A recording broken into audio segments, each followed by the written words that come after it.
नमस्कार प्रेक्षकांनो.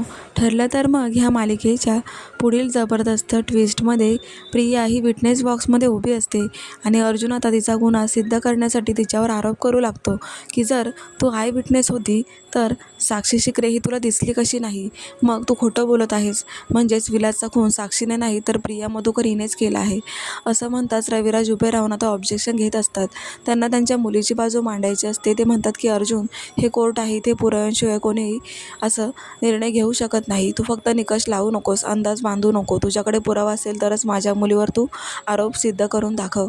आणि त्याच वेळेला आता सिद्ध करण्यासाठी अर्जुन हा म्हणत असतो की विलासचा खून साक्षी शिकरेने नाही तर प्रिया मधुकर हिनेच केला आहे. कारण ही इतकं खोटं बोलते. 2 वर्षांपासून हिनेसुद्धा कोर्टाची दिशाभूल केली आहे. असं म्हणताच आता प्रियाला राग अनावर होतो आणि ती आता रागाच्या भरात बोलून जाते की नाही, हा गुन्हा मी केलेलाच नाही आहे. मी स्वतः माझ्या डोळ्यांनी पाहिलं. हा खून साक्षी शिकरे हिने केला आहे.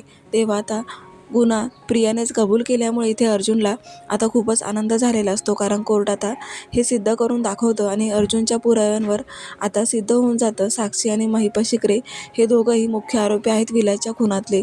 त्यामुळे आता अर्जुन म्हणतो की जज साहेब, आता तुमच्या तोंडून मला निकाल ऐकायचा आहे. म्हणूनच आता जज साहेब म्हणतात की ठीक आहे, आता आलेल्या पुराव्यांवरून मी तुम्हाला आता लवकरच रिझल्ट सांगणार आहे. म्हणून आता ते निकाल जाहीर करणार असतात प्रेक्षकांनो. तर आता हा निकाल काय आहे ते आपण उद्या पाहणार आहोत. पण अशाच प्रोमोसाठी चॅनलला सबस्क्राईब करा. धन्यवाद.